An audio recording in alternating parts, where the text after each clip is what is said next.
Hola, bienvenido a Construcción Digital. ¿Te imaginas ir a la obra, dar con el botón en la tablet un clic y que este clic envíe una señal al fabricante de puertas y envíe la puerta directamente a obra? Todo eso pasando por todos los departamentos, ya sea el departamento de planificación, el departamento financiero, el departamento de compras, en fin, de todo esto y mucho más vamos a hablar hoy con José Luis Pons, que además de todo esto fue profesor mío en la carrera. Vamos a tener una charla muy entretenida en la que vamos a hablar de anécdotas de nuestro tiempo y también sobre este programa tan interesante que se llama Plexos. ¿Qué te parece? ¿Te parece interesante? Pues venga, vente conmigo y comenzamos.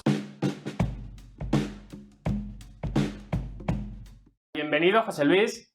¿Cómo estás? Muy buenas, Pedro. Buenos días aquí en Bogotá, buenas tardes allí en Europa.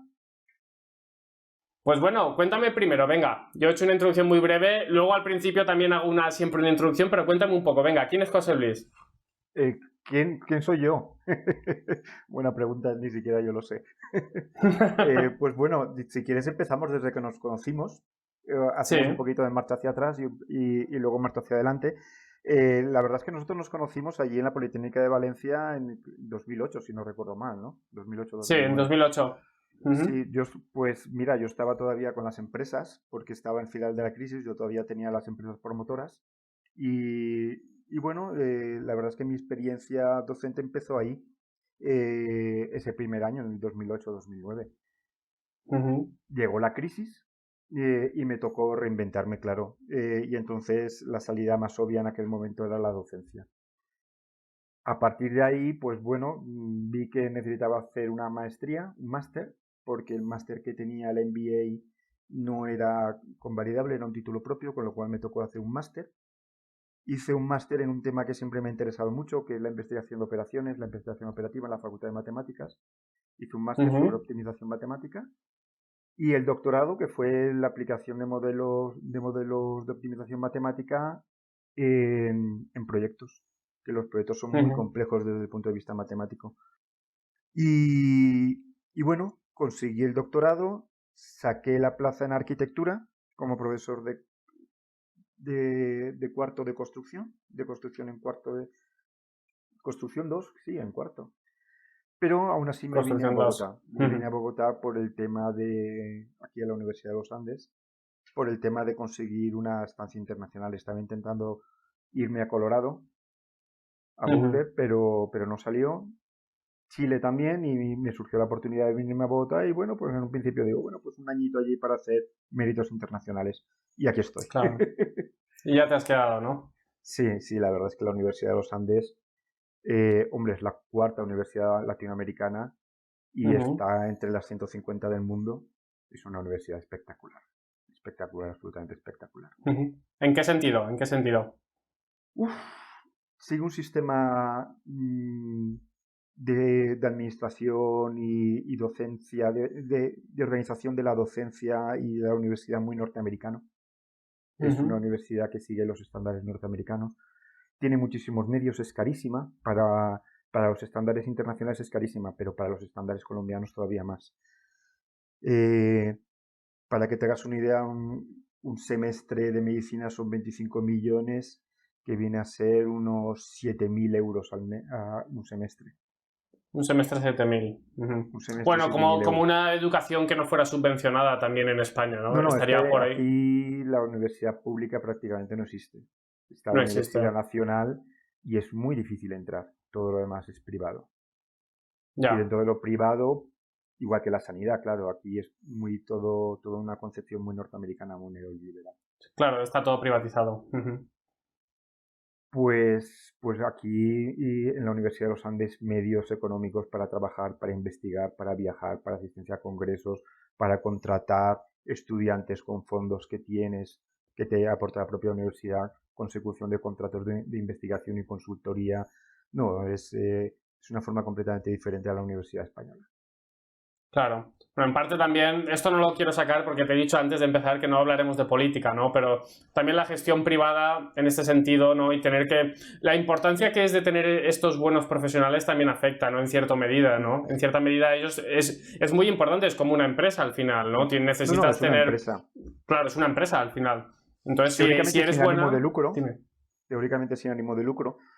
A mí no me gusta este modelo que privatiza tanto los servicios fundamentales, ¿no? Como son educación o sanidad. Claro, A al final el mí, acceso queda muy limitado. claro, es una manera de evadir, de que el Estado evada responsabilidades fundamentales. No se puede delegar toda la enseñanza en lo privado. No. Claro. Está bien que existan universidades privadas de élite, pero la responsabilidad del Estado está por encima. Bueno, es que por 7.000 dólares al semestre todas las familias no podrán, ¿no? Luego hay becas también, ¿no? Porque siempre hay becas, ¿no? Para los mejores estudiantes, ¿o no? Habían becas, Ujú, pero se ha cortado mucho. Hace ujú. ya unos años que se cortó mucho, sobre todo becas de doctorado. Un doctorado aquí, bueno, a mí el doctorado me costó 180 euros. Aquí Ya, el doctorado cuesta, pues no te puedo decir, pero fácilmente 50 o 60 mil dólares. Hacer un doctorado claro. aquí en la Universidad de los Andes. Bueno, es que la Ya, gente se hipoteca también en Estados Unidos, ¿no? Es muy recurrente la historia esta de jóvenes que están hipotecados ya como si se hubieran comprado una tal casa que cual, en realidad es pagando los estudios, ¿no? Y entonces tal tienen cual, que recuperarlo durante los primeros años. Pero por otro efectivamente. lado, no existe tampoco... Yo creo que por otro lado tiene sus cosas buenas y sus cosas malas, ¿no? Por supuesto en España tuvimos una suerte de que fuera todo, digamos, subvencionado, pero también lo que hizo es que salieran muchísimos profesionales también sin vocación y entonces hizo un poco que las carreras perdieran un poco el carácter. O sea, quiero decir, antes tú eras arquitecto o eras ingeniero, te hablo pues tú esto lo sabes mejor que yo, hace 25 o 30 años. ¿Me acabas de llamar mayor? ¿Te has dado No, no, cuenta? no, no lo he dicho. No lo decía por ti justamente, pero me refiero que hace 20, 25 años, ser arquitecto quería decir algo. Sí, sí, Hoy en no, día eres claro. arquitecto, Y eres uno más. y eres uno más, ¿no? Sí, Entonces todo tiene su parte buena un poco y su parte mala, ¿no? sí. Cuéntame un poco acerca de también tu parte, digamos, empresarial. Bueno, pues yo cuando terminé la carrera, a mí siempre me ha gustado, yo siempre he tenido vocación de empresario. Entonces, yo me puse a trabajar, de hecho, antes de terminar la carrera, en una empresa de software que se llamaba Archibit, y nosotros desarrollamos, de hecho, el primer software de presupuestos en España. Luego me llamaron de Ujú, Dragados porque yo hice mi proyecto final de carrera sobre optimización de proyectos y ujú. se enteró Dragados y Construcciones y me reclutó. Estuve allí en Dragados 3 años hasta que dije, bueno, ya he aprendido suficiente de cómo funciona una gran empresa, es el momento de empezar Claro. a hacerlo yo. Ujú, En un principio me puse a colaborar con mi padre, que era promotor inmobiliario, y luego ya me dediqué yo por mi cuenta. Lo primero que hice cuando me establecí por mi cuenta fue crear un estudio de arquitectura, pero ujú. era un concepto diferente, porque era un estudio de arquitectura, eso era el objetivo principal, pero al mismo tiempo teníamos una inmobiliaria con una chica Ujú. que se dedicaba a captar solares para unifamiliares. Y entonces Ok. nosotros lo que hacíamos era Ujú. vender la parcela junto con el proyecto y la construcción. No hacíamos Claro. construcción, hacíamos gestión de construcción. Y eso fue un modelo que funcionó muy bien. Luego, cosas de la vida, nos llegó un solar para hacer 90 viviendas Ujú. y dijimos, pues vamos para adelante. Y ahí empezó mi carrera ya, dejé el estudio de arquitectura y me dediqué exclusivamente al tema de promoción inmobiliaria. Estuve así un Ujú. montón de años hasta que llegó la crisis. Claro. Y me dediqué a la docencia. El tema de la docencia fue muy interesante porque después de esa crisis donde te empiezas a preguntar qué he hecho mal, en qué me he equivocado, como dicen aquí en Colombia, cómo la hemos embarrado tanto, cómo Ujú. nos hemos equivocado tanto. Entonces me sirvió para hacer una reflexión muy importante sobre lo que fue mi vida pasada y lo que quería en el presente. Eh, bueno, me empecé a meter con el tema de la Construction, a estudiar muy en profundidad matemáticamente todo el tema de los proyectos, la complejidad que tienen Ujú. los proyectos desde el punto de vista matemático, todo el tema de sostenibilidad. Y bueno, y ahora ha llegado el momento de ponerlo todo eso en práctica, toda la investigación que hemos desarrollado y toda la experiencia, pues ponerla pues en 2 empresas que estoy llevando actualmente, dos iniciativas. Una es CG Advisors, que somos un estudio de arquitectura e ingeniería, que hacemos proyectos muy complejos. Y otra que es una empresa de software, de toda la investigación básica que hemos desarrollado y toda mi formación en optimización de proyectos, pues hemos creado una empresa de software para proyectos. Pero tú tienes también un recorrido en la parte de programación, ¿no? ¿Tú también eres capaz de Yo soy programar por ti autodidacta mismo o en no? programación. Yo, mi proyecto final de carrera era un software para optimización de proyectos, puramente académico, no tenía ninguna trascendencia profesional. Pero ya en mi tesis doctoral, yo ya hice una implementación de mi tesis doctoral en un pequeñito programa para demostrar, porque claro, haces una tesis y como si te hubieras fumado algo, ¿no? Tienes una Ya. epifanía y la gente Claro. puede pensar que te has fumado algo y que eso es lo que ha salido. Entonces, yo desarrollé un software donde Querías implementaba justificar, ¿no? claro, toda la justificación y sobre todo para los test de bondad que se hacen en la tesis, ¿no? Para validar.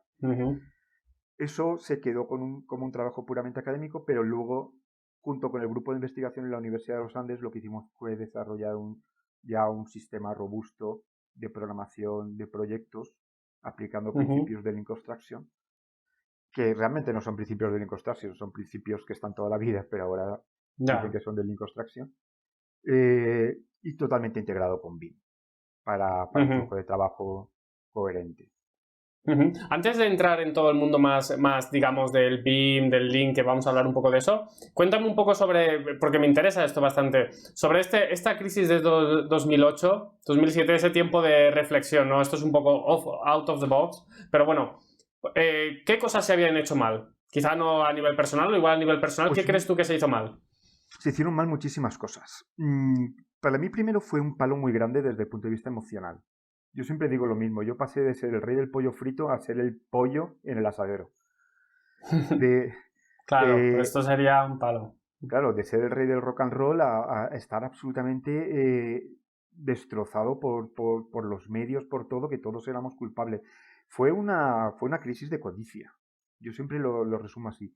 Fue una cuestión de codicia y de miopismo por parte de los gobernantes en aquel entonces, por todos. O sea, no solamente los gobernantes, la banca, fue una cuestión absolutamente de codicia. ¿Qué sucedió? Que cuando el tema ya estaba tan se sabía que venía desde el año 2005. Yo en el año 2005 yo ya empecé a pensar alternativas porque se veía venir, pero era imposible, el mercado no estaba preparado Bueno, para esas eso alternativas. no es lo que nos dijeron en la carrera, ¿eh? En ¿Qué os dijeron? 2006, en 2006, cuando íbamos a entrar, aquí llevan 20 años diciendo que va a haber crisis y nunca ha habido crisis. Eso es lo que nos decían. Y entrábamos 400 y pico en ese Sí, momento y aparejadores. 700 y Y 700. 700. Yo te digo, vamos a ver, la universidad siempre ha sido muy miope y siempre ha estado de espaldas a la realidad. ¿Vale? A mí, pues bueno, no quiero ser crítico con lo que han mandado las instituciones y sobre todo la Politécnica de Valencia, que es mi alma mater. Pero bueno, ¿qué te voy a contar? Ya, bueno, es que ¿Qué te voy a en contar? esa época todos los que entramos en el primero o segundo año que la crisis ya se había caído, claro, ya la gente dijo, uy, uy, esto va en serio, ¿eh? Aquí, porque Fue claro, un tsunami. claro, y los que veníamos, sobre todo, bueno, los jóvenes, es que no, nos tuvimos que ir, la mayoría nos tuvimos que ir fuera, como ya te he contado que yo he ido fuera también, nos tuvimos que ir fuera o mucha gente que acabó en otros sectores, ¿no? Sí, Acabó, yo esa huida lo llamo la diáspora de ingenieros españoles. Realmente sí, fue una diáspora, fue una huida. Fue terrible. Fue una crisis anunciada desde el año 2005. Yo ya estaba intentando hacer vivienda VPO porque se veía que la vivienda tradicional, el tipo de vivienda, que no existía mercado. Y la única ya. compra que había era compra especulativa, pero es que era algo descarado. Yo desarrollaba unas 50 viviendas al año y era todo especulativo. Ya, Y, ya. y en el 2005 yo dije, Aquí en no, hay que... Cracovia, yo creo que estamos viviendo ahora esa época. Bueno, ha venido la pandemia, pero aquí han pasado las viviendas. En 3 años, pues ha incrementado el valor de las viviendas en un 30% en 3 años. Y esto yo veo que es especulación solo. O sea, aquí hay gente que ha llegado con empresas, con negocios de lo que fuera, se han comprado, pues yo qué sé, una planta entera y la tienen toda preparada pues para vender o para alquilar algunos, ¿no? Pero aquí hay mucha vivienda que se vende y que es especulativo también. Yo lo veo venir aquí también, ¿eh? La inversión para renta está muy bien. Sí. El problema surge cuando se compraba con fines especulativos para revender. Entonces se produce un círculo vicioso o Claro. un bucle de retroalimentación positiva que dicen y que cada vez va más hasta que estalla. Pero Bueno, esto es lo que nos pasaba un poco. 2005. Esto es lo que puede pasar un poco. Mira, no pensaba sacarlo tan pronto porque tenemos muchos temas que tocar, pero esto es un poco lo que está pasando con el Bitcoin igual, ¿no? Le estábamos comentando que ahora Elon Musk ha metido un montón de pasta y claro, aquí la gente va metiendo pasta, sube y mañana a los gobiernos se les va un poco la pinza, digamos, y los gobiernos deciden pues controlar eso, o sea, declarar ese dinero que es ilegal o empezar a pagar impuestos, la gente que intente sacar eso, igual eso se va a cero, esa moneda, no sabemos, ¿no? Pero es todo especulativo también, ¿no? Lo que pasó hace 2 semanas con GameStop, ¿te enteraste de lo de GameStop? Sí. Fue una lección de humildad para los grandes por parte de los pequeños. Sí. Y escúchame, entonces, volviendo un poco a nuestra crisis, entonces, bueno, tú me has comentado que fue un poco culpa de todos, ¿no fue? Porque a mí la sensación que me dio luego, por supuesto, tú cuando pues tienes 18, 19 años, tú te sientes víctima de todo y entonces eres un rebelde sin causa, ¿no? Y tú te tomas la justicia por tu mano. Entonces a mí me dio la sensación de que se apuntaron también a los arquitectos y a los ingenieros como culpables y a los promotores como culpables de esta crisis, ¿no? ¿Tú qué opinas de todo eso? Fue una crisis especulativa de codicia por parte de la banca y del privado. Realmente nosotros como técnicos, hombre, vamos a ver, yo como promotor, como arquitecto, pues yo siempre he dicho que era la profesión más bonita del mundo, porque cuando yo veía un solar, yo veía el producto que se iba a hacer ahí para un público potencial. Y cuando lo entregabas, pues era esa satisfacción de haber realizado algo que realmente satisfacía ese público objetivo que estabas buscando, ¿no? El hecho de que se nos culpara, pues fíjate, a mí me empezó sin darme cuenta. Sencillamente un día, pues fui a ver la cuenta y vi que no tenía los ingresos por parte del banco que debería haber tenido. Y era que sencillamente el banco había cerrado el grifo, no daba dinero. Pese a que estaba todo, el crédito promotor estaba en una escritura pública. Y me decían, sí, pero es que no tienes más alternativa que ir a un juzgado. Claro, y con 3 o 4 promociones finalizando, con los intereses, sabes que en las etapas finales los intereses son el gasto más importante, pues claro, los intereses se dispararon y fue imposible acabar las promociones. Fue un desastre. Claro. Y ahí culpables fue la codicia por parte de la banca cuando entregaba créditos que sabía que no iba a recuperar en la vida. Sencillamente tenía que cubrir unas cuotas. Culpables los particulares, porque se entró una vorágine. Había gente, yo recuerdo gente con un sueldo de 1.000 euros que compró 4 viviendas en una promoción. Una promoción en Valencia, en Canet, que dices, ¿cómo es posible si este señor justo llega con su familia, cómo compra 4 viviendas? Claro. Sí, eso pasó mucho. Comieron todas y fue un desastre. Claro, eso pasó mucho en esa época en la que, bueno, quizá nosotros hemos aprendido algo, ¿no? Sobre todo porque jugar con la deuda es un poco más peligroso de lo que parece. Sobre todo cuando no se sabe lo que se está haciendo, muchos particulares no tienen tampoco formación, que eso también es importante, ¿no? Pero sobre todo cuando no se están produciendo bienes o servicios, ¿no? Al final hubo un déficit también de producción de bienes o servicios, ¿no? Entonces también quizá la economía nuestra se basaba un poco en este sector turismo en esa época, pero no se estaba produciendo valor real, ¿no? Eso podemos hablar un poco también, ¿no? Por ejemplo, ahora hablaremos un poco, me puedes contar cómo es en Bogotá. si tú crees que la economía está produciendo, esto es una charla un poco más complicada que se me sale un poco del guión, pero ¿cómo lo ves tú allá ahora mismo en Bogotá? La situación a nivel, digamos, inmobiliaria también y a nivel digamos, de país. ¿Crees que están avanzando en la buena dirección? Pues es complicado decirlo, pero sí. ¿Qué es lo que sucede en Colombia? Colombia es un estado muy robusto, tiene unas instituciones democráticas muy robustas y eso hace que sea un país con una gran estabilidad política y económica. Evidentemente existen pues flecos que se podrían mejorar. Colombia tiene un problema, dos problemas de hecho, históricos.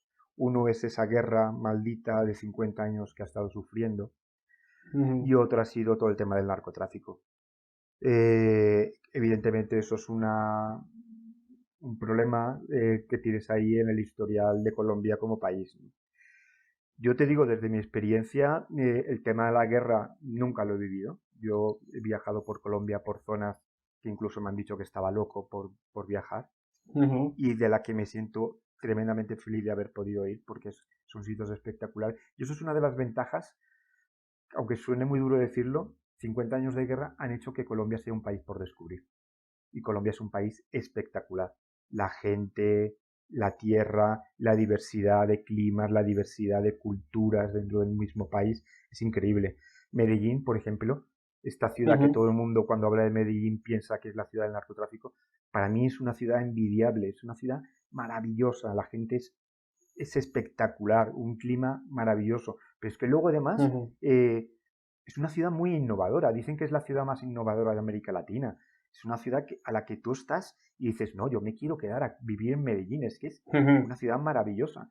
Pero sin embargo... ¿Qué daño ha hecho la serie de Netflix, no la de Narcos? Muchísimo, pero sin embargo es cierto. Pero todos los países tienen historias que es mejor pasar, ¿no? Pero realmente es una oportunidad muy grande para poder descubrir Colombia. Colombia es un país espectacular. En uno de los cursos que estuve haciendo yo de BIM, que los hice online, me llamó mucho la atención porque eran pues, en España y en Latinoamérica, no eran en español, y la mayoría de inscritos eran de Colombia. Sí. Y Colombia... te da un poco la idea que tienen ya y cómo están avanzando con todas estas, cómo se están posicionando, ¿no? Los colombianos con toda esta tecnología, ¿no? Y la tecnología de la edificación también, ¿no? Sí. Bueno, aquí en Colombia el tema de BIM es algo que se da por hecho. Hace ya unos años nosotros empezamos fuertemente en el tema de BIM, en docencia, y luego las empresas lo han comprado porque una de las ventajas de estar en la Universidad de los Andes es que está muy aterrizada con la realidad de la industria. Claro. Hoy día todas las empresas trabajan en BIM. Es una forma completamente diferente a trabajar de la de España, porque en España el arquitecto es un arquitecto todero que hace el cálculo estructural, instalaciones hidráulicas, eléctricas, bueno, lo hace todo. Sin embargo, aquí en América, pues no, cada uno hace su parte. El problema está en la coordinación, claro. En España no hay problemas de coordinación porque uno hace y coordina. Aquí sí, aquí el problema es de coordinación muy grande. Y esos problemas de coordinación en América pues hace que BIM sea imprescindible. Y todas las empresas... Sobre todo en proyectos grandes, ¿no? En proyectos que tienen ya cierto tamaño, que no es un proyecto, digamos, residencial pequeño, que igual un arquitecto con alguna consultora, claro. Todos los proyectos son muy grandes. Un proyecto fácil son 4.000 viviendas, 10.000 viviendas. Claro. Un proyecto mediano pequeño son 300 viviendas. Claro, Colombia ha sido un poco... industrializados. Aquí todas las empresas tienen un departamento de planeación de proyectos, de planeación y control de proyectos, todas las empresas. Claro, ahora como me lo estás comentando tú, claro, lo entiendo yo, porque tú me estabas diciendo, no, es que se parece mucho al sistema americano. El sistema americano está basado en managers. Los project managers, los design managers, que digamos son los que gestionan proyectos, es la figura más importante. Sí, o sea, el arquitecto... gestión. Sí, el arquitecto es uno más. Y el BIM manager es otro más. Yo en España a veces también, esto es mi crítica personal un poco, de que también nos gusta entronizar a ciertas figuras, ¿no? Antes era el arquitecto, ahora el BIM manager es también como si fuera la leche, ¿no? Pero te vas a Estados Unidos y el BIM manager es uno más. Está el arquitecto, el ingeniero, el BIM manager y cada uno tiene su rol y luego están los project managers. No sé si en Colombia distinguís también al project manager del BIM manager o el BIM manager también es un gestor como el project manager. Aquí el Project Manager pues es más dentro de lo que es la organización, ¿no? Como programador de proyecto. Y luego está la figura de, de la gerencia de proyecto, que viene a ser algo así como un Project Manager. Y esa gerencia de proyecto pues se encarga del tema financiero, un poquito, Claro, claro. porque aquí hay mucho constructor financiero. ¿Vale? Ujú. Aquí se hace muchísima vivienda social, son promociones de miles de viviendas y claro, coordinación de todo eso desde un punto de vista financiero requiere una figura mucho más profesionalizada. Claro. Ujú, ujú. O sea, que realmente está el equipo de Project Managers realmente El digamos, técnico y luego está la parte más gerencial. Claro, está la parte gerencial, que son, digamos, la parte de managers, luego está la parte Efectivamente. técnica, que son los profesionales, que son los que al final firman y lo pasan todo para las autoridades para conseguir las licencias, etcétera, y luego ya vas a la parte, digamos, de trabajadores, ¿no? Que están coordinados por los profesionales, ¿no? Que digamos que estarán Efectivamente. firmando, ¿no? O sea, que es exactamente igual que lo hacemos nosotros y el sistema americano. Esto, de hecho, lo comentaba yo en un podcast para que en España se enteren también un poco de por dónde van las cosas por todos estos países, ¿no? Porque realmente se está atendiendo a este tipo de trabajo. Bueno, en el sector de la construcción nunca había pasado, pero en todos los otros sectores de la fabricación y todo siempre se ha gestionado de esta manera, ¿no? Quizás es un poco lo que está pasando en nuestro sector, ¿no? ¿Qué opinas tú de todo eso? Yo creo que la construcción cada vez está tendiendo más hacia un sistema industrializado, no tanto desde un punto de vista de prefabricación, que puede ser que sí, sino más hacia una visión más de estandarización de procesos y de estandarización desde un punto de vista de procesos industriales. Cada vez se va tendiendo más hacia eso. Escúchame, vamos a hablar un poco También de es Lean. cierto que hace Dime, muchísima perdona. falta, hace muchísima falta formación porque en las escuelas de ingeniería puras, pues no se enseñan sistemas de gestión y de procesos. En Chile, por ejemplo, sí que hay una línea que a mí me gusta mucho, por eso quizás Chile sea tan avanzado, ¿no? Chile es un país espectacular y su gente espectacular, pero sobre todo su carácter innovador. Tiene una carrera que se llama Ingeniería Civil Industrial, donde lo que hacen es, durante toda una carrera, es la ingeniería industrial desde el punto de vista de gestión de procesos industriales, pero aplicado exclusivamente a la construcción. Es una carrera espectacular. Claro, a mí la gestión también es una de las cosas que más me gusta, sobre todo pues estando en la multinacional esta también en la que estoy, ahí tocas mucha gestión porque ahí hay muchísimas personas, pues gente joven en este caso, pues como yo estamos llevando pues a 10 arquitectos, que son equipos ya relativamente de cierto tamaño si lo comparas con una oficina tradicional, ¿no? Que es pequeñita. Y ya cuando vas subiendo hacia arriba, pues ya tienes 50, 100 y gestionar, esto me lo decía un regional manager que llevaba, pues estaba en toda la región de Asia y me decía, lo más difícil en un proyecto son las personas. Dice, el 80%, Esa frase podría decir que es ¿no? mía. Esa también es tuya, ¿no? El 80% o algo así, no sé qué porcentaje me daba, ¿eh? No voy a decir números porque tampoco igual me lo invento y ya está. Pero me decía que la mayoría eran siempre, los problemas venían siempre de nivel de personal. No venían a nivel de proyecto, ¿no? ¿Qué opinas tú de eso? Yo tengo una frase que además la puse en mi tesis doctoral, una coña que metí ahí, y es que gestionar proyectos es gestionar personas. Sí, es verdad, pero es que es verdad. Es verdad porque es El la... problema de los Dime. proyectos son las personas, ojalá los hicieran máquinas. Bueno, Sí. un día serán robots, ¿eh? Un día serán robots. Eso, si quieres, ahora luego lo sacamos un poco. Quiero que toquemos alguno de los temas tuyos para que puedas hablar un poco de lo tuyo, pero podemos hablar también de la revolución robótica. Pero sí que es verdad que las personas al final es el factor más impredecible en un proyecto. Yo creo, ¿no? Y sobre todo, esta transición, ¿me puedes comentarte un poco cómo estáis afrontando la transición de un mundo que era más CAD, ¿no? De planos. Entonces, antes tú cuando presupuestabas un proyecto, tú lo presupuestabas por número de planos, ¿no? Tú decías, bueno, tengo tantos planos, bueno, no sé cómo lo haríais allá, ¿no? Pero bueno, a nivel de proyectos, de grandes proyectos, aquí lo que se hace es ver el número de entregas de planos y todo esto, y luego se calcula el presupuesto de las horas de trabajo en función de cada plano. Pues si hay 2000 planos, cada plano tardas 10, 12 horas. Así se hacen los presupuestos, digamos, a nivel general. Luego tienes que incluir a todas las personas que participan, ¿vale? Eso se hacía antes, pero claro, de repente llega el BIM y te vienen unos tíos que normalmente los especialistas en BIM o los primeros especialistas en BIM no es que fueran la alegría de la huerta, por así decirlo. Son personas introvertidas, son personas muy del mundo de la informática también, me refiero a los BIM managers los primeros, ¿no? Que hubieron. Entonces, claro, son personas que tampoco tienen mucha relación con otras personas, digamos, del sector. No son personas que la comunicación sea su mayor fuerte, ¿no? Ahora hay excepciones, no estoy generalizando muchísimo. Alguno me matará si me escucha ahora. Entonces, ellos te contaban y te venían a contar, no, que ahora vamos a trabajar en BIM. Vale, pero yo necesito 5 planos. No, 5 planos no, esto no funciona así. Aquí se hace primero un modelo. Ya, pero yo es que necesito los planos mañana. No, a ver, vamos a ver. Aquí se hace primero un modelo. Esto va a tardar 2 semanas. O una semana. Y luego a partir de ahí ya verás, te prometo que los planos van a salir como churros, ¿no? Esto es un poco lo que se nos contaba un poco para vender esto del BIM, ¿no? Entonces, esto, ¿qué opinas tú de todo esto un poco que te he comentado? ¿Cómo lo estáis afrontando este cambio? Pues mira, el afrontar el cambio es una gestión del cambio. Aquí ha existido un problema. Se ha creado la idea de que BIM es el solucionador de todos los problemas que puedan surgir ahora y en el futuro. Es decir, es una pócima mágica que lo resuelve todo, y la gente se pone a dibujar en BIM. Y cuando digo dibujar en BIM, lo digo un poquito en Con todo el contraposición sentido. a la expresión que tú me hacías de modelar en BIM. A mí me gusta más hablar, más que de modelar, de construir en BIM, de preconstruir. BIM requiere un cambio organizacional. Nosotros, cuando afrontamos una consultoría de una empresa que quiere implementar BIM, dicen, queremos implementar BIM, queremos hacer BIM.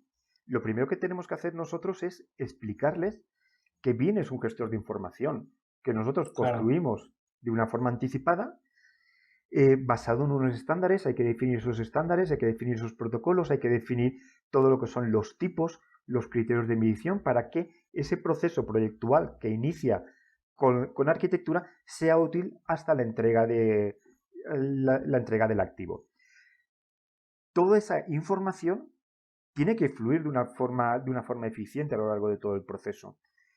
Para eso hay que definir protocolos, hay que definir procedimientos, hay que ver que es una cosa que a la gente le cuesta mucho entender, cómo se puede integrar de una única forma lo que es ese modelado, lo que es esa programación y lo que son esos precios unitarios, que todos hablen el mismo idioma. ¿Vale? Hay que hacer concesiones, y sobre todo para que todo el proceso sea muy eficiente. Pero todo pasa por eso, por un cambio cultural en la organización, un cambio de procedimientos y un cambio de una forma diferente de hacer las cosas. Nosotros ponemos siempre el ejemplo, y es que son departamentos independientes, que de alguna manera son, y siempre existe el cliente. Arquitectura tiene como cliente programación y presupuestos. Programación y presupuestos tiene como cliente a compras y contrataciones. Compras y contrataciones tienen como cliente a construcción. Todo ese flujo de trabajo, toda esa cadena de valor, pues hay que coordinarla, porque si no el valor se pierde. Lo que hay que hacer es, en toda esa cadena, estar incrementando constantemente el valor. Y el valor es información. En el mundo de BIM lo que es el valor es la información.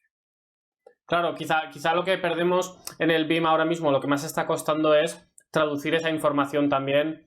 Sobre todo, cómo introducir esa información, porque a veces toda la responsabilidad para introducir esa información se le da a los que acaban de llegar también, porque normalmente el modelador BIM, ¿no? El que va a estar entrando en los programas al principio de todo a introducir, aparte de que primero se organiza, el BIM Manager organiza, el coordinador BIM organiza todo, tal, pero claro, el que lo va a meter normalmente no es el que, entonces necesita tener una comunicación diferente con el arquitecto necesita de alguna manera entender qué es lo que está haciendo este junior, este joven que acaba de llegar después de la universidad, fresquito, sin tener ni idea de lo que pues ni sabiendo mucho de construcción tampoco aún, porque con 25 años pues no sabes mucho de construcción aún, por mucho que hayas estado en la carrera. Entonces también es como entramos esta introducción, y luego también cómo sacamos el mayor partido y organizamos esa información para tener datos estructurados y a partir de ahí tomar decisiones, ¿no? Que es lo que al final se hace, ¿no? Esto va muy rápido. Yo recuerdo cuando estaba en Dragados, que yo, lo que tú decías, tenía 23, 24 añitos, y entró y fue la revolución de AutoCAD. ¿Cómo costó meter AutoCAD en las organizaciones, en las empresas y los mismos profesionales? Hace 5 años AutoCAD era igual que Excel. se supone. Claro. Se Sí, sí, sí, presupone, es no hace verdad. falta preguntar si sabes AutoCAD, seguro Claro, que sabes claro. AutoCAD, porque si no estás fuera.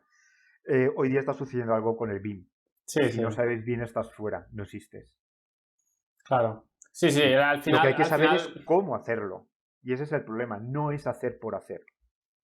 claro. Claro, bueno, al final todo, en BIM todo tiene muchas implicaciones. Por ejemplo, pues cuando se modifica un muro y estás trabajando en un equipo multidisciplinar, igual la estás liando. Yo creo que ahí viene ahí esos problemas de coordinación, porque claro, se modifica un muro, por ahí estaba pasando una instalación, ¿no? No, pero Luego todo eso, si tú has definido muy bien los procedimientos y trabajas con un Common Data Environment robusto y con un buen sistema de comunicaciones, en eso no tienes ningún problema. Nosotros en el estudio de arquitectura trabajamos, en CG trabajamos con dos Common Data Environment, concretamente con Trimble y con Beam Server, y los problemas de coordinación son inexistentes.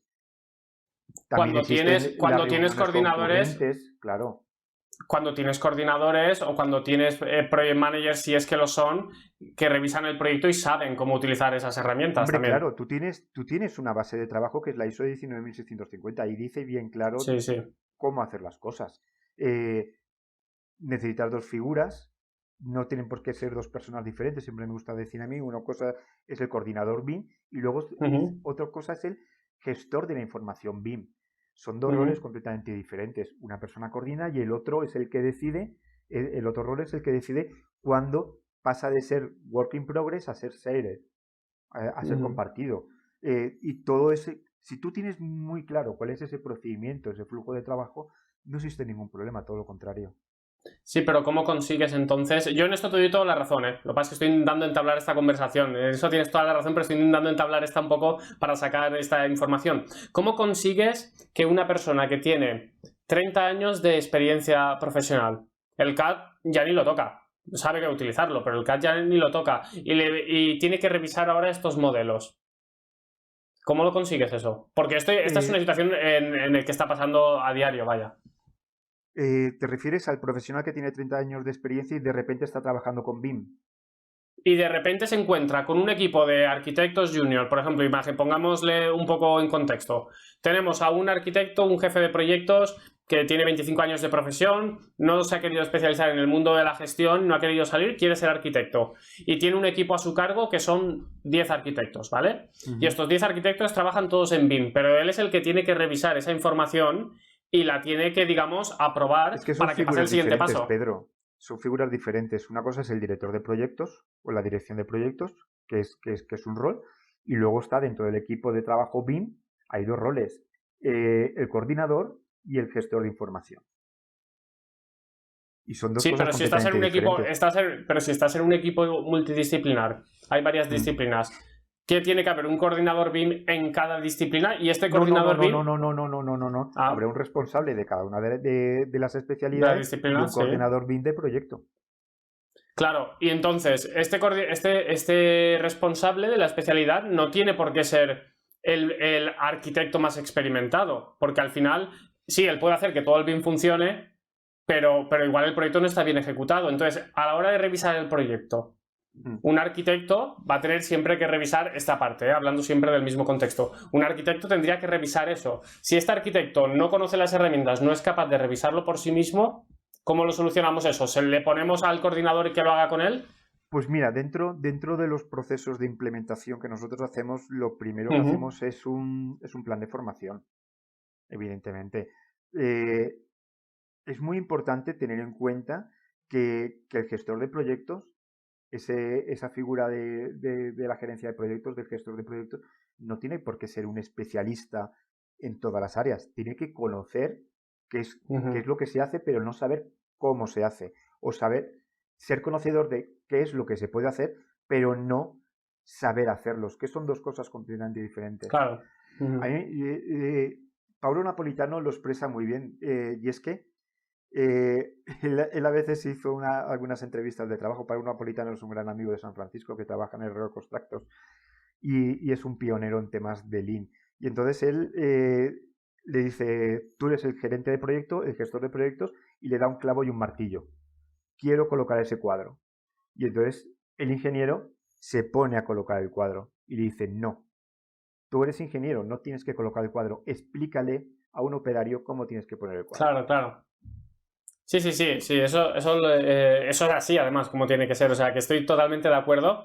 Vale, pues yo creo que con esto, no sé, no quiero seguir hurgando en esta, pero sí, es verdad que al final es la formación, ¿no? Tú me lo has dicho perfectamente, al final, de alguna manera en esta implementación BIM tiene que haber una estrategia de formación también a las personas que tienen ya unos años, que no es lo mismo. A ver, un chaval de 22 años... lo sacas a trabajar con Revit y esto, bueno, igual el tío te la lía unas cuantas veces, pero en pocas semanas ya lo domina. O sea, seamos honestos. Lo que es la herramienta, luego que sepa todo lo que puede hacer y tal, no. Pero bueno, una persona de estas tiene una flexibilidad aún para aprender que es espectacular. Pero una persona que ya tiene más años, pues es normal que le cueste un poquito más, ¿no? Le dice, bueno, va, meterme en este mundo ahora... Yo esto lo que sí que he visto es que se está resolviendo de alguna manera, algunas más brillantes que otras, sobre todo con la parte de, por ejemplo, con Navisworks o con estas otras herramientas que igual vosotros también tenéis algo, porque ahora me puedes comentarte un poco sobre Plexos, que son herramientas simplemente de revisión de proyecto, de gestión de proyecto, pero no tienes que, por ejemplo, estar trabajando pues con herramientas que no debería decir marcas, pero como Autodesk o ArchiCAD, sino que son herramientas únicamente para revisar los proyectos, ¿no? Y estas herramientas sí que se están haciendo muy intuitivas, ¿no? Pensando en esto. Sí, bueno, Plexos no es una herramienta de coordinación. Plexos lo que hace es, dentro de un flujo de trabajo OpenBIM y basado en unos estándares, en unos procedimientos bien creados, llamando que cada una de las cosas tenga su nombre, lo que hace Plexos es desarrollarte una programación y un presupuesto a partir de un modelo BIM de forma automática. Y cuando digo de forma automática no quiere decir que la máquina piense sola. Hay cosas que son procedimientos rutinarios, que eso Plexos lo hace muy rápido. Por ejemplo, un edificio de 30 plantas, Plexos te lo organiza el presupuesto de la programación en 2 minutos. Eso te puede llevar toda una semana de trabajo a ti manual, pero Plexos no va a pensar por ti. El proceso de planificación y de presupuestación requiere un esfuerzo intelectual que es una máquina no lo puede hacer. ¿Y cómo lo organizas? Venga, ya nos metemos de lleno en Plexos. Hemos tenido aquí un poco de charla de un poquito de cada cosa. Nos metemos ya de lleno. ¿Cómo lo consigues en 2 minutos? Pero alguien tendrá que introducir primero las bases de proyecto, ¿no? Porque una programación... ¿Cómo funciona esto? Sí. Cuando tú creas un estándar para una organización tiene miles de precios unitarios, tiene miles de precios básicos, tiene una estructura. ¿Qué es lo importante? Porque esa estructura, cuando se define cada uno de los elementos BIM, se definen en arquitectura, que esa información sea coherente a lo largo del flujo de todo el flujo de trabajo, de toda la cadena de valor. Si tú has logrado eso en la organización, ya el tema está al 99% resuelto. ¿Por qué? Pues porque BIM tiene la información dentro, tú no la ves.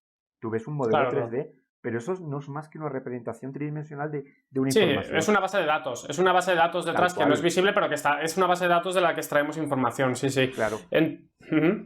No, dime. Pues... Tú. Dale. No, que tú eres el invitado, hombre. Por ejemplo, un pilar. Nosotros vemos un pilar en 3 dimensiones, pero ese pilar tiene unas características que el software ya sabe que eso es un pilar y que está en una determinada ubicación. Claro, si tú sabes qué es cada una de las cosas y la ubicación que tiene, es muy fácil definir una secuencia constructiva. Vale, pero entonces, para, por ejemplo, trabajar con Plexos, primero tiene que haber una implementación, ¿no? No es que sea un software as a service que puedes ir a internet y lo compras y ya te pones. No, eso tiene... ¿Cómo funciona realmente? ¿Cómo sería el proceso de empezar a trabajar con Plexos? Realmente, Plexos, cuando tú lo abres, te da la sensación de que es un Microsoft Project o es un Primavera. Lo que pasa es que detrás tiene mucho más cosas y tiene un motor inteligente que lo que hace es leer un modelo BIM y organizarte las actividades tal y como están en el espacio de una manera secuencial. Claro, ¿vale? Todo el mundo sabe que las vigas van detrás de las columnas y que detrás de las columnas van las placas o los forjados después de las vigas y que después de las placas pues van las columnas de la planta superior, ¿verdad? Es una secuencia lógica. Vale. Pues eso es lo que te ayuda a Plexos a desarrollar. Pero luego tú eres el que... Dime. Sí, no, disculpa. No, que luego eres tú el que, digamos, le dices al programa, no, a ver, esto la duración para hacer este forjado va a ser de tantos días o va a ser... Eso luego tú lo defines, ¿o no? Plexos te ayuda. Tú lo que haces es, una vez tú has definido esas actividades en el espacio, en el tiempo y en el espacio, le aplicas un precio unitario. Esos precios unitarios tienen unos recursos de mano de obra y maquinaria que son los que definen la duración. Y en los recursos de materiales, pues la disponibilidad. Básicamente tenemos disponibilidad de todo recurso y tenemos cierto rendimiento, cierto coeficiente de intervención en mano de obra y maquinaria, que son los que suelen ser el cuello de botella y nos definen la duración. Entonces, Plexos lo que te dice, para esa duración que tú estás asignando a la actividad con las condiciones del precio unitario que tú me has dado, esa actividad durará 200 días. ¿En cuántos días lo quieres hacer? En 10 días, pues necesitas tantos recursos de cada una de las unidades. Claro. Y luego además te dice cuál es la eficiencia en el consumo de cada uno de los recursos. Porque nosotros cuando vemos un precio unitario vemos 1,2 horas de oficial por cada metro cuadrado. Pero eso es eficiente. Está bien modelado ese precio unitario. Entonces es cuando entramos a analizar la eficiencia de los recursos dentro del precio unitario y dentro del proyecto. Nosotros lo que utilizamos es un concepto que ahora se ha dado en llamar tag planning dentro del mundo del Lean Construction, que ya desde los años 70 se llama programación rítmica en Chile. Hubo un señor en Chile que lo llamó programación rítmica, ahora se le ha puesto la moda de llamarlo tag planning. En México se le llama, basado en un sistema PORS, se llama programación, trenes de programación, pero eso es el concepto matemático, es programación de proyectos con actividades repetitivas. ¿En qué consiste el concepto de programación de proyectos con actividades repetitivas? Pues nosotros cuando pensamos en una estructura, claro, vemos una estructura, sabemos que tiene vigas, que tiene columnas, pero fíjate cómo el proceso constructivo es, hacemos un paquete de columnas, luego otro paquete de columnas, otro paquete de columnas, y eso es lo que se llama una actividad repetitiva. Y esas actividades repetitivas están como condicionadas con otro paquete de actividades repetitivas. Es muy parecido al sistema industrial. En un sistema industrial nosotros tenemos el producto que va pasando por estaciones.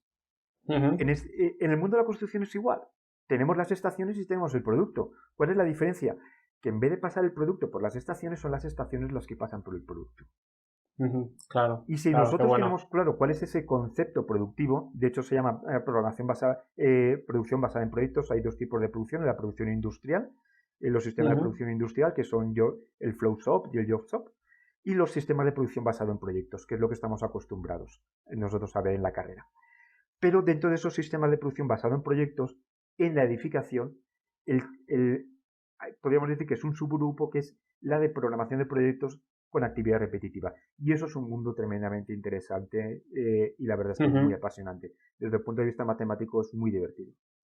Hombre, me imagino, porque a nivel matemático, claro, allí sí te apasiona eso, que a mí también me encanta, a mí todo lo que son, sobre todo porque generas también patrones, ¿no? Generas también patrones y eso es muy interesante. Vale, ¿y qué pasa si tienes un edificio singular? Me refiero, te llega un calatrava de turno y te planta ahí, yo qué sé, un jamonero, como el que tenemos allá en Valencia. El jamonero, bueno, lo dejaré en las notas del programa para el que no sepa lo que es el jamonero de Valencia. Pues mira, te cuento.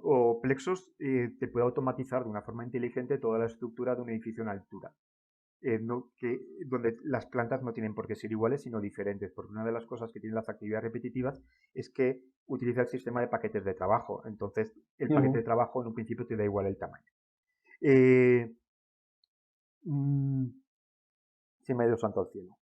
No, estábamos hablando de las actividades repetitivas y cómo lo presentas eso en un proyecto singular en el que es difícil encontrar patrones igual.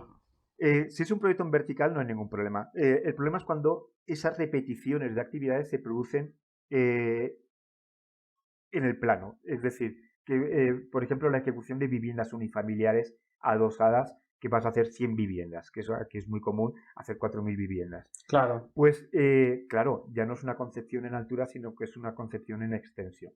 Nosotros lo que hacemos es trabajar por fases.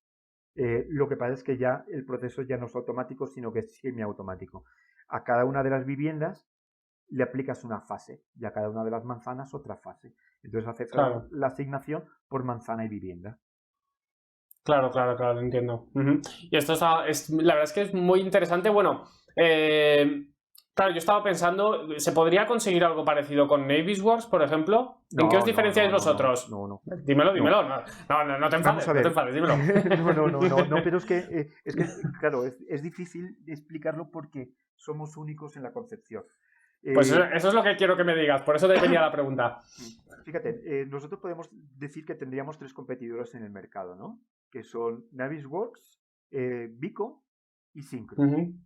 Navisworks no es un programa de presupuestación, de hacer presupuestos, ni de programación de proyectos. Lo que te hace es un 4D. Es un excelente programa para hacer análisis de colisiones, pero sin embargo no es un análisis de programación. Tú le tienes que poner las fechas, tienes que programarlo en otro software, sea Microsoft Project o sea Primavera, y traer las fechas e introducirlas en Navisworks. Eso hace que esa descoordinación a la hora de analizar la constructibilidad de un proyecto pues sea compleja, porque no tienes una sincronización total. Luego tenemos otro software que es Syncro, que es muy bueno y es dentro del grupo de software que yo llamo Bing Hollywood. ¿Vale? Una cosa es analizar una secuencia constructiva 4D, que nosotros como arquitectos o ingenieros lo que nos interesa es ver la constructibilidad y los conflictos tanto en el tiempo como en el espacio de diferentes actividades, a querer ver un Bing Hollywood con una puesta de sol y ver los operarios moviéndose por el programa. A mí eso, como ingeniero, como constructor, no me interesa. Me interesa analizar la constructividad y que cualquier cambio inmediato en la programación se refleje en esa constructibilidad, en ese análisis de conflictos espaciotemporales. Eso Syncro, por ejemplo, está más centrado en el Bing Hollywood que en la constructividad. Te permite hacer la programación del proyecto, pero de una manera que a mí no me gusta y sobre todo que tiene... Es una manera igual visual, ¿no? Para explicarlo un poco, digamos, a una tercera persona. Tal cual, es más visual. Pero luego existe para mí un error de concepto de Syncro y es que los elementos BIM se asignan a los recursos de las actividades. Cuando es al revés, el elemento BIM se asigna a la actividad y son los recursos los que están relacionados con el elemento BIM. Claro. Con lo cual ya eso es un problema de concepto para mí. Y luego el otro software que puede ser competencia para nosotros es Vico, de Trimble. ¿Y qué voy a decir de Trimble? Que son los líderes. Pero claro, es un software que ya tiene unos años. Es un software muy ochentero, con un sistema de programación muy ochentera. Muy manual, te da muchísima información. Solo puedo decir que es muy bueno, pero que nosotros somos mejores. Pero hombre, faltaría más. No, pero no lo he dicho yo. Además, te lo puedo decir, lo ha dicho precisamente un director de Trimble de Estados Unidos. Yo el año pasado tuve una entrevista con ellos por otra cosa, porque un distribuidor quería vender Plexos, un distribuidor de Trimble quería vender Plexos, y entonces pues tuvimos una entrevista con este norteamericano y esta persona, y él me dijo, no podemos venderlo, porque es mejor que Trimble, es mejor que Vico. Igual puede que haya alguna adquisición en el futuro. Bueno, esto no me lo vas a decir, me imagino, ¿no? Pero se puede dar, ¿no? Incluso los de Autodesk son muy dados a ir comprando empresas que son buenas, ¿no? Pues mira, te cuento, eso era en un principio la idea. Ya. La idea era desarrollarlo y venderlo.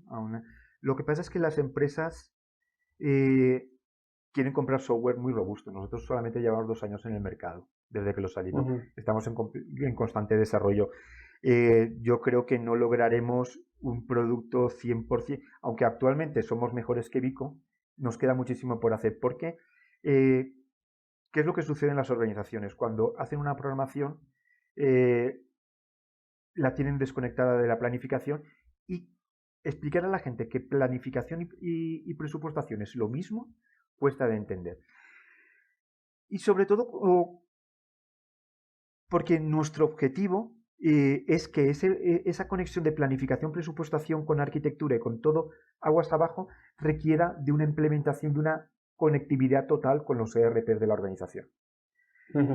Cuando nosotros logremos que el mercado entienda que esa es la línea, podremos tener ese comprador de producto. Que no lo descarto.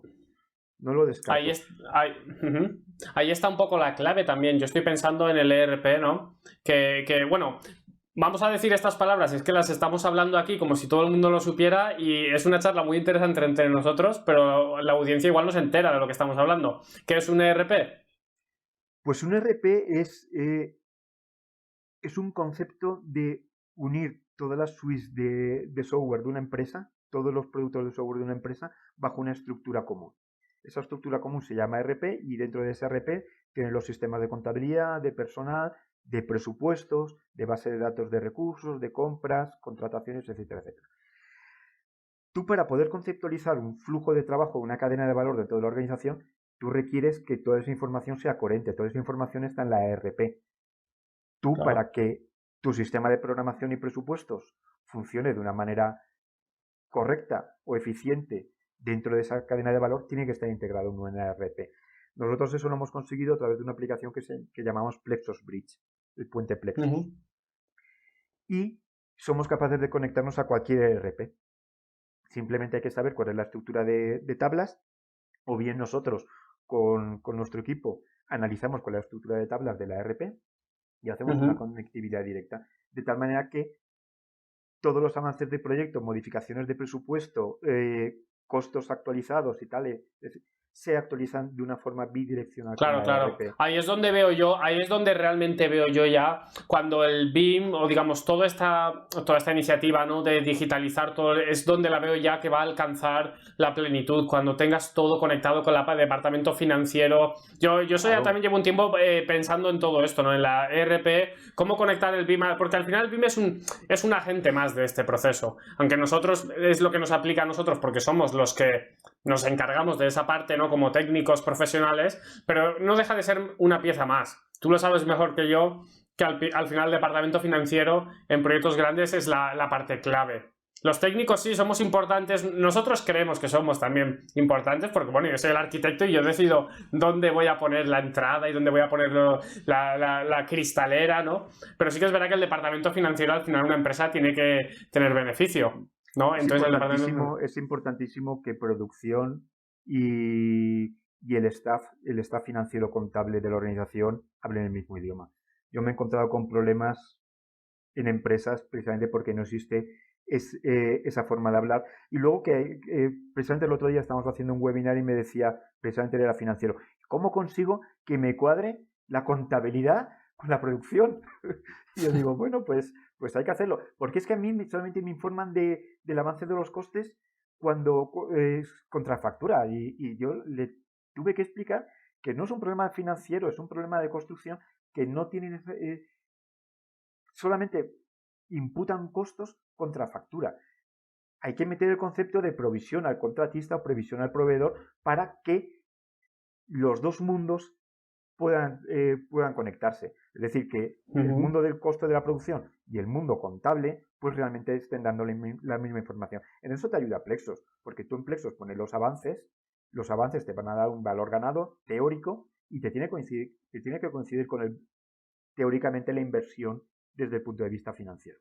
Puede ser Plexos una herramienta para el promotor también para controlar el estado, por ejemplo, de las obras, ¿no? ¿En qué momento estamos? Esto es lo que estaba planificado. Esto es Sí, cuando se hace se audita, ¿no? Y se chequea, también se va a revisar la obra. Entonces, ¿esto le puede servir también al promotor de alguna manera? hombre, claro, ten en cuenta que Plexos, como te construye toda la planificación y el presupuesto en el tiempo y en el espacio a partir de un modelo BIM, cuando tú pones el avance, lo pones basado en avances de elementos del proyecto. Es decir, he ejecutado tantas columnas, he ejecutado tantos metros cuadrados de placa. Todo eso está correlacionado con el modelo 3D. Todo eso te va a dar unas proyecciones de valor ganado.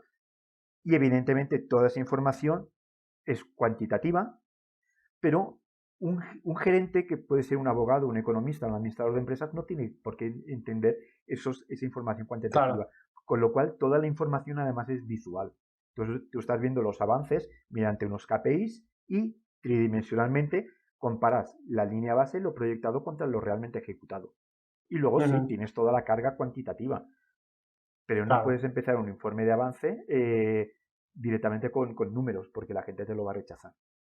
Claro, claro. Yo me imagino ahora, venga, te voy a poner una situación ficticia, igual no es ficticia, igual tú me corriges y me dices, no, Pedro, eso se puede hacer a día de hoy. Imaginémonos que está el arquitecto, va a la obra, en este momento necesita algo, ¿no? Necesita, por ejemplo, imaginemos que está ya con los acabados y necesita puertas. Imaginemos que le da el botón y desde su aplicación en el iPad pide las puertas, pone las puertas en el programa y solicita las puertas. Esto se inserta en el modelo BIM, se saca el presupuesto, se envía al departamento de compras, compras hace la petición a la otra empresa que además, si está ya sincronizada, la recibe directamente la petición de las puertas y esta devuelve ya el pedido, bueno, le hace el pedido y la otra ya la orden de compra la devuelve. ¿A cuánto estamos de eso? Y luego se envía a obra, obviamente. No, Y no, eso simplemente ya ha habido un está. clic. Eso todas las empresas trabajan así. Sí, pero desde un clic. Yo me refiero desde un clic. No me refiero, Sí, no me sí, refiero que haya desde un varias clic. personas. No, desde un clic. Vamos a ver, realmente desde un clic, una vez actualizada la programación, ¿vale?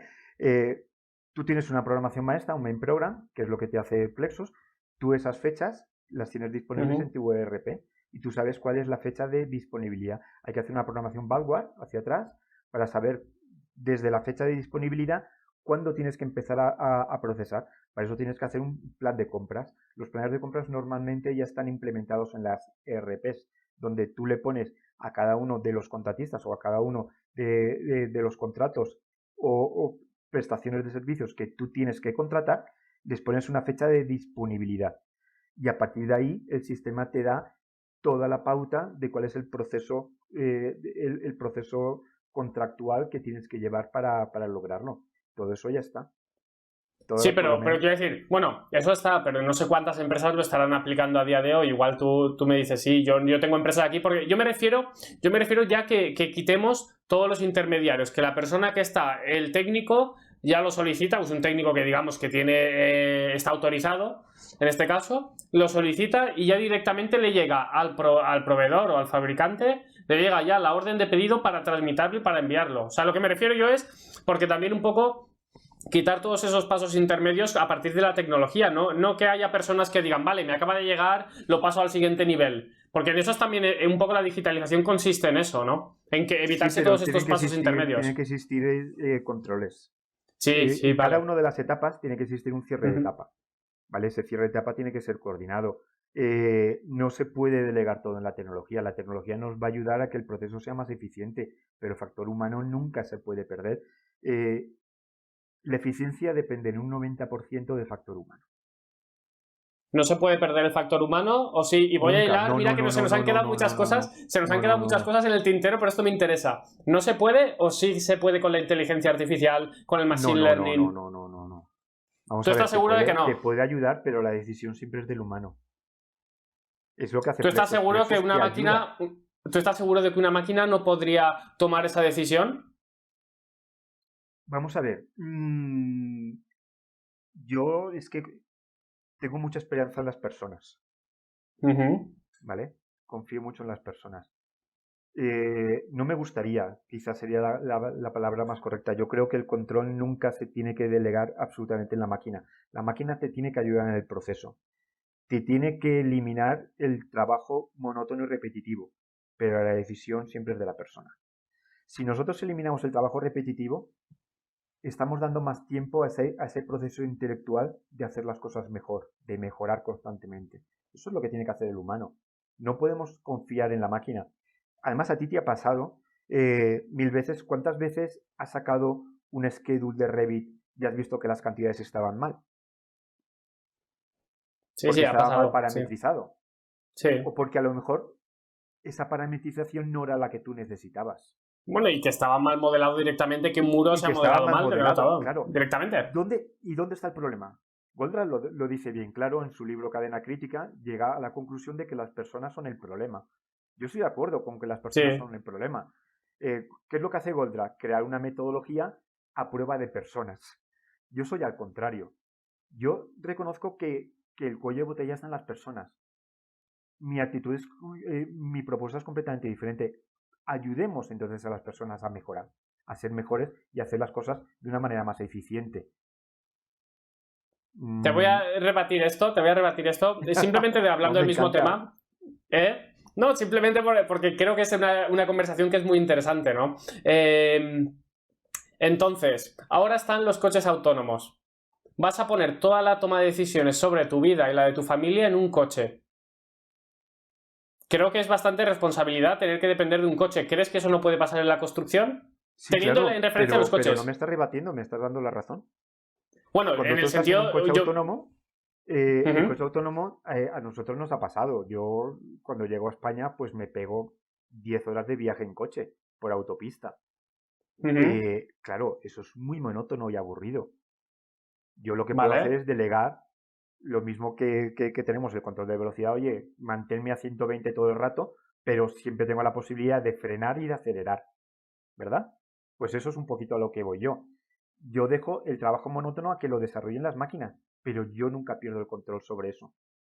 Bueno, es que el trabajo monótono no se lo vamos a dejar. Van a tener que tomar coches decisiones sobre si pasan, cuando vaya a haber un accidente y todo esto. O sea, quiero decir, los coches autónomos no se están haciendo para dejarnos en autopista, vamos. Todo, José Luis, lo sabemos tú y yo. Los coches autónomos se están diseñando para ponerse en ciudad y para tomar decisiones de vida o muerte, en caso de que Sí, sea. Y de hecho, en eso están trabajando. pero hombre, siempre te va a dejar a ti la última palabra. Lo que va a hacer un coche autónomo es frenarte en un caso de colisión, ¿vale? Y si no puede frenar porque viene un tractor detrás, Yo la verdad, hombre, me pillas en el tema del coche autónomo, pero realmente, ¿qué es lo que a mí me gustaría?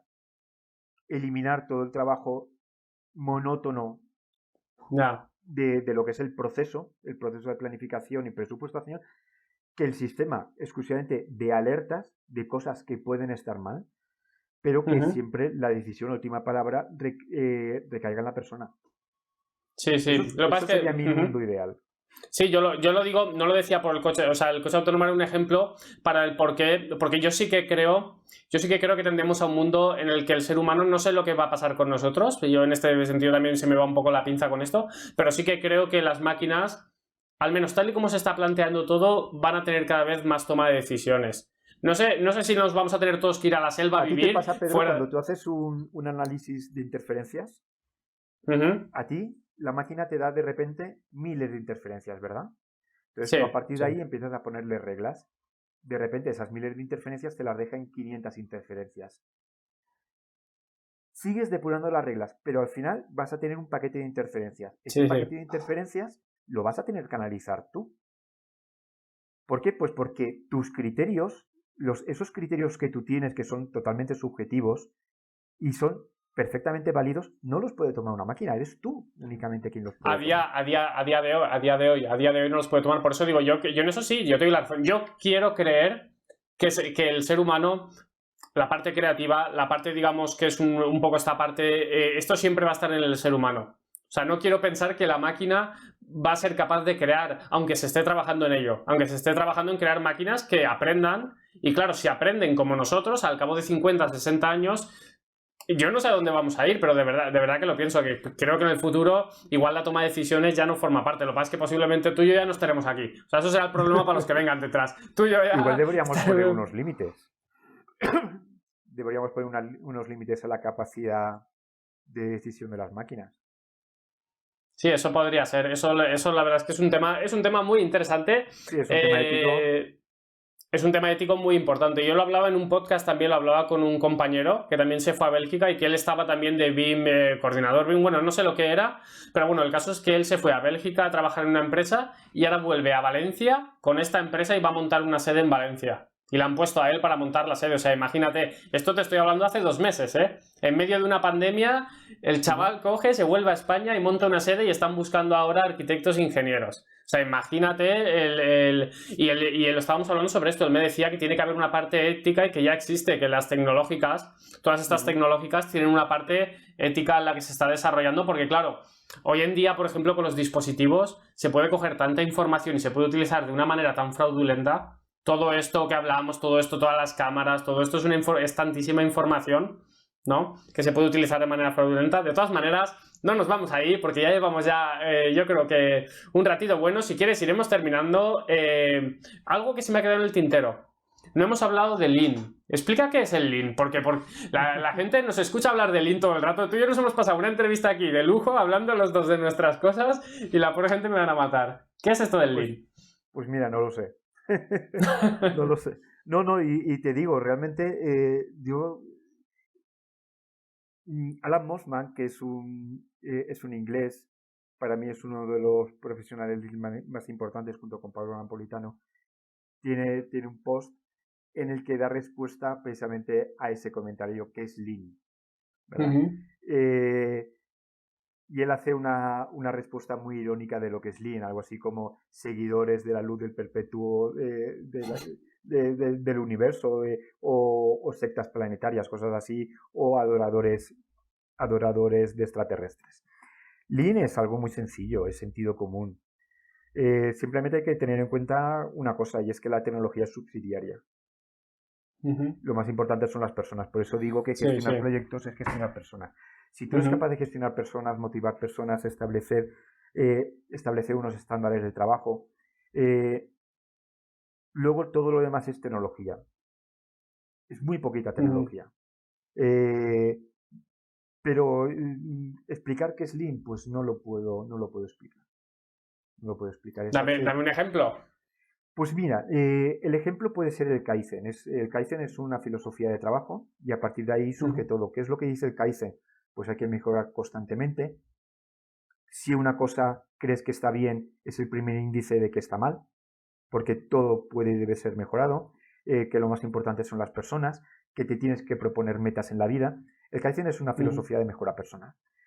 ¿Qué es Lean? Pues coger los principios del Kaizen y aplicarlos en la vida profesional.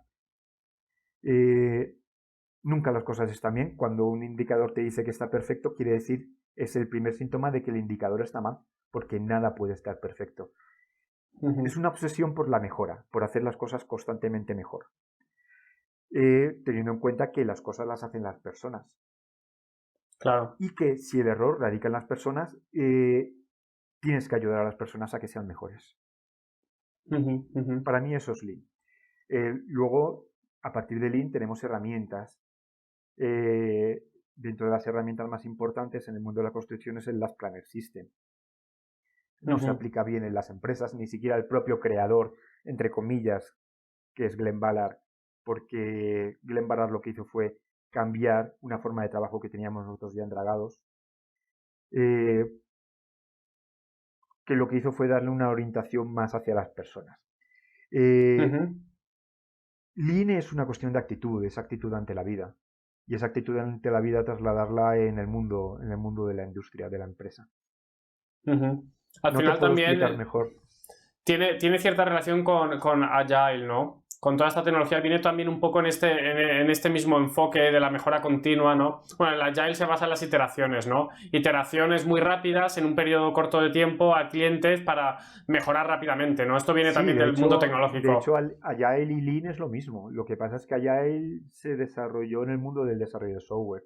Nació en el mundo del desarrollo de software, correcto. Pero el mundo Lean es Agile, o Agile es Lean, es lo mismo. Es tal cual. Nosotros estamos aplicando ya Agile en proyectos de ingeniería ya. Estamos aplicándolo como metodología implementado con Kanban, ¿no? Que seguro que conoces, con Scrum, con todo esto. Lo estamos empezando Lo estamos aplicando ya en proyectos. De hecho, el Scrum yo lo he aplicado muchísimas veces en proyectos porque todo el mundo se centra en las planes, en los PPCs y en la medición de los PPCs. Eso es como no medir nada. Nosotros lo que hacemos es mucho el coffee meeting. A las 8 menos cuarto de la mañana, 10 minutitos de reunión de equipo. Si no tenemos nada profesional, pues no, hablamos de la película de ayer. Pero todos los días hacemos un meeting rápido de 10 minutos. Sí, eso de hecho nosotros lo hacemos también. Sí, 10-15 minutos. Y sí, bueno, ahí nosotros sí que lo que hacemos es hablar un poco. Hablamos pues qué es lo que estás haciendo, qué tareas estás haciendo, qué tareas tienes programadas para este día y qué es lo que te impide finalizar tus tareas. Efectivamente, claro. Y luego... ¿Qué es lo que te impide? Son lo que nosotros llamamos restricciones. ¿Cuál es la restricción? Las restricciones, y nos centramos en correcto. liberar la restricción. Correcto. Además luego lo que se hace es se sacan offline, ¿no? Una vez ya tienes las restricciones apuntadas, entonces a partir de esos 10 minutos ya se quedan las personas que lees esto Pues sí, eso nosotros también... Bueno, yo creo que por ahí va el mundo. Yo creo que por ahí va nuestro mundo. La verdad es que me parece Plexos una herramienta espectacular. Fíjate esa misma reunión que tú estás hablando del coffee meeting, cómo de importante es la interacción con las personas. Porque Sí, yo todos son estoy, las yo estoy a personas. favor contigo, ¿eh? Yo creo en las personas totalmente, José Luis, igual que tú, ¿eh? Sí. Yo lo que pasa es que sí que tengo miedo a lo que veo en el mundo tecnológico, ¿no? Pero yo creo lo mismo. Acuérdate que como hemos empezado la charla, lo que pasa es que yo, ya ves que te voy intentando ahí apretar un poco a ver. Pasa que, claro, tú en esto, vamos, me tienes una ventaja, me tienes una carrería y una experiencia que, claro, tú esto te sales por la tangente sin ningún tipo de problema. Y además respondiéndome Hombre, yo creo que sin hacer te he política. respondido a saco, ¿no? Sí, sí, ¿O por me eso he que... dejado algo que no te he respondido? No, me lo has dicho todo. Nos hemos salido del guión. Yo no sé para qué me pongo guión, José Luis, porque vamos, nos hemos puesto a hablar de cosas que no tenía pensadas, pero la verdad es que me lo estoy pasando muy bien. Iremos terminando. Te quería decir, no sé qué te quería decir. Venga, va. Para terminar, iremos terminando ya, que ahí ya empieza a ser el día, es lunes y hay que ponerse con las cosas. Ya aquí termino ya el lunes, o sea que ya termina lo peor o lo mejor. Así que cuéntame, el futuro de nuestro sector, ¿qué imaginas tú? ¿Cómo te lo imaginas tú? Opinión personal, ¿cómo te imaginas nuestro sector en 20, 30 años? ¿Cómo me gustaría? No como me lo imagino, me lo Vale, imagino más de lo mismo. Me voy a centrar en vale. España. Hace falta un cambio radical de la estructura curricular de las escuelas de edificación. Un cambio Ujú. radical, radical de concepción. Es una concepción académica muy decimonónica. ¿Pero crees que es posible ahora que entran 30 personas o 40? Porque tú sabes que es un desastre, ¿eh? Ahora Pues mismo lo que está entrando en la carrera es un desastre. no, ya lo sé, ya lo sé. Pues es que hay que pensar si es la oportunidad. Lo que Claro. está claro es que no funciona.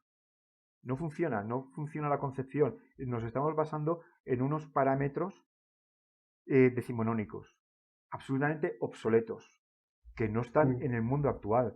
Una carrera donde se le da mucha más énfasis a las asignaturas de dibujo que a las asignaturas propiamente tecnológicas. Claro. Es una concepción absolutamente fuera del siglo XXI. Sí, sí. Hay que repensar totalmente lo que es la carrera. Hay ¿Y que esto cómo se repensar aplica? cuál es la función en la sociedad. ¿Y esto cómo se puede entender luego a nivel profesional? ¿Crees que todo este mundo... A mí, palabras como ecología, pues no me suenan ya aburridas ya de que se han tocado tanto y los políticos las tocan tanto que ya dices, hombre, dejar algo en paz, no toquéis todo, ¿no? Porque entonces esas palabras que igual tenían algún sentido, pierden todo el sentido y se convierten en una gorra de color verde para hacerte una foto. Entonces, palabras como ecología, como eficiencia... ¿Crees que puede ser eso una oportunidad para nuestro sector para renovarse también? Es decir, ir por ese A mundo de la mí hablar eficiencia. de ecología no, realmente creo que está fuera del sector. Me gusta más hablar de sostenibilidad. Como Vale. dice una amiga Ujú. mía, Angélica Ospina, que es doctorada en Georgia Tech, ella habla de sustentabilidad. Y sustentabilidad en sus tres aspectos: sociales, económicos y ambientales. No se puede Ujú. hablar de una sustentabilidad ambiental sin una sustentabilidad social. Hay que conocer cuál es la Claro. eficiencia de aquello que estamos entregando a la sociedad, si realmente es, si aquello que entregamos es el valor que nos está pidiendo la sociedad. Hay que Ujú. cambiar la concepción. Claro. ¿Cómo? Pues, pues hay que cambiar muchas cosas. Ujú. Yo podría tener ideas, pero creo que no es mi rol, sobre todo porque ya que estoy fuera. De todas maneras, esta sensación que yo te estoy diciendo no es una sensación nueva. Esa Ya, sensación la tuve en el minuto uno de haber terminado la carrera. ya. Que viste que aquí había Mm. mucho que se podía cambiar, ¿no? Y que también Que se debería de cambiar. que se Se debería de debería de cambiar. cambiar. Nunca he encontrado un lugar en España. Ujú. Por eso siempre mi obsesión por dedicarme a la empresa. Claro. Bueno, no hemos hablado de esa parte, que esa parte me apasiona también, ¿eh? La parte de empresario, un poquito la hemos sacado, ¿eh? Venga, va, te voy a dejar ya para que empieces con la semana. Yo creo que hemos tenido una charla muy interesante. Ha sido un placer hablar contigo y además, pues mira, después de tantos años, me alegra que hayamos recuperado este contacto. Y dime, ¿dónde te pueden encontrar? Bueno, por LinkedIn lo más fácil. Ujú. ¿Eh? LinkedIn, claro, pero Y también si te tienes viene, Plexos. Bueno, allí sí, pero a través de LinkedIn básicamente, porque lo tengo todo Vale, correlacionado. vale. Plexos es un poquito pues mi bebé ahora y es lo que más tiempo me ocupa. El tema del estudio de arquitectura pues es una gestión empresarial, pero mi verdadero esfuerzo profesional e intelectual lo tengo en Plexos, que es apasionante. Ujú. Así que lo El que haremos... intentar Sí, cambiar dime, la dime. concepción del proceso del flujo de trabajo, la verdad es que me tiene obsesionado. Bueno, ya cuando estábamos, yo me lo recuerdo perfectamente, o sea, que los estudios de cuando estábamos en la carrera ya me acuerdo, o sea, que todo esto, yo creo que de los momentos que más he disfrutado, ¿eh? Había profesores muy buenos, todo hay que decirlo, no es que fuera una cosa, pero sí que es verdad De que todas maneras, tú me conociste en el primer año. Yo en el primer año no sí. había ni siquiera aterrizado. Todavía estaba mirando las telarañas. Ya, No, bueno, tú yo estarías he mirando las telarañas, sufrido. pero yo con 18 estaría mirando, pues a saber. O sea, quiero decir, yo era un chavalín que no tenía ni idea de nada, vamos. Yo entraba ahí, vamos, nosotros los jóvenes de 18 años os veíamos a vosotros y os admirábamos, y os admiramos, que es la verdad. O sea que, pues nada, pues ha sido un placer. Te Pedro, dejo ya que la te pongas con admiración la es mía. semana. ¿Eh?